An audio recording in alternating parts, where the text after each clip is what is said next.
മലയാള cinema രംഗത്തെ power ഗ്രൂപ്പിലെ മുഖ്യൻ നടൻ ദിലീപ്. എന്ത് പറ്റിയടാ? ചായ നെറുകന്തലേ കയറി ബ്ലോക്ക് ആയതാ. ഈ മേഖലയിലെ കടിഞ്ഞാൺ കൈക്കലാക്കിയ ദിലീപ് ഉൾപ്പെടുന്ന ഈ പവർ ഗ്രൂപ്പാണ് 2017 വരെ സിനിമാ സംഘടനകളെ നിയന്ത്രിച്ചത്. ദിലീപിന്റെ ഇടപെടലിൽ പൃഥ്വിരാജ്, കുഞ്ചാക്കോ ബോബൻ, പാർവതി, ഭാവന തുടങ്ങി നിരവധി താരങ്ങൾക്കാണ് അവസരം നഷ്ടമായത്.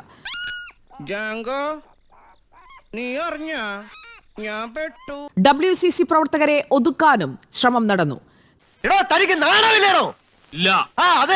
ഇഷ്ടമില്ലാത്തവരെ ഒതുക്കിയ പവർ ഗ്രൂപ്പിന്റെ കൂടുതൽ വിവരങ്ങളുമായി നമുക്കൊപ്പം തിരുവനന്തപുരത്ത് നിന്ന് R. റോഷിപാൽ ചേരുന്നു. ഇന്ന് നമുക്ക് ഇവിടെ തന്നെ കൂടാ, എല്ലാം അറിഞ്ഞിട്ട് തന്നെ കാര്യം.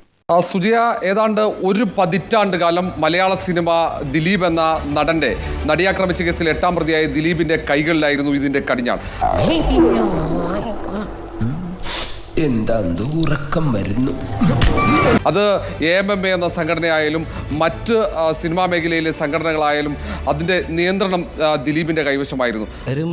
പലരെയും പറ്റി പറഞ്ഞു കേട്ടിട്ടുണ്ട്, പക്ഷെ സത്യത്തിൽ സാറായിരുന്നില്ല അത്. നടി ആക്രമിക്കപ്പെട്ടത് 2017 ഫെബ്രുവരി 17 ഏതാണ്ട് ആ ഘട്ടം വരെ ദിലീപിന്റെ കൈകളിലായിരുന്നു ഈ സംഘടനകൾ, അല്ലെങ്കിൽ സിനിമാ ലോകമാകെ. ഒരു കുഴപ്പമില്ല, സന്തോഷമുള്ള മക്കളെ, സന്തോഷമായി. സിനിമകളിലും ആരാകണം നായകൻ, ആരാകണം നായിക എന്ന കാര്യങ്ങളിൽ അടക്കം ദിലീപിന്റെ ഇടപെടൽ ഉണ്ടായി എന്നാണ് സിനിമാ ലോകത്തു നിന്ന് നമുക്ക് ലഭിക്കുന്ന ഏറ്റവും പുതിയ കാര്യങ്ങൾ. ഇതരാണെന്ന് അറിഞ്ഞൂടാ, മുഖത്ത് നിറച്ച് വിനയം വാരിത്തേച്ച് വച്ചാലും ഇടയ്ക്കിടയ്ക്ക് ഉള്ളിക്കിടക്കണ ഫ്രാഡുകൾ പുറത്തോട്ട് തള്ളി തള്ളിക്കാറ് വരും. 15 അംഗ പവർ ഗ്രൂപ്പ്, ആ പവർ ഗ്രൂപ്പിന്റെ മേധാവി ദിലീപ് ആയിരുന്നു എന്നതാണ് ഏറ്റവും പ്രധാനപ്പെട്ട കാര്യം.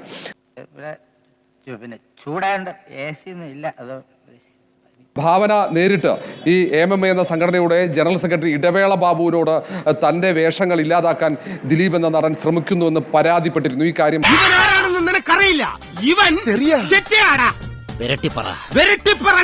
നായകന്മാരെ ഒരു ഘട്ടത്തിൽ, ഒരു സുപ്രഭാതത്തിൽ അവരെ മാറ്റി നിർത്തുന്ന രീതി, അതിന് സമ്മർദ്ദമുണ്ടാകുക, ഈ സംവിധായകരുടെ മേൽ സമ്മർദ്ദമുണ്ടാകുക, പ്രൊഡ്യൂസർമാരുടെ മേൽ സമ്മർദ്ദമുണ്ടാക്കുക. നിന്റെ അപ്പന്റെ സ്ഥാനത്ത് ഞാനായിരുന്നെങ്കിൽ നിന്നെ പണ്ടേ വെട്ടി എറിഞ്ഞ് കുടിച്ചു മൂടിയേനെ. നെറ്റിയിലെ വേർപ്പുകൊണ്ട് ഭക്ഷണം കഴിക്കണം. കുഞ്ചാക്കോ ബോബൻ അടക്കമുള്ളവർ, രമ്യ നമ്പീശൻ അടക്കമുള്ള സിനിമാ പ്രവർത്തകരെ പൂർണ്ണമായും മാറ്റി നിർത്തിക്കൊണ്ടായിരുന്നു മുന്നോട്ട് പോയത്. ഇവൻ ഞാൻ ഉദ്ദേശിച്ചതിനെക്കാളും തറയാണല്ലേ തത്തറ. തൽക്കാലം ഇത്രയും മതി, വരട്ടെ.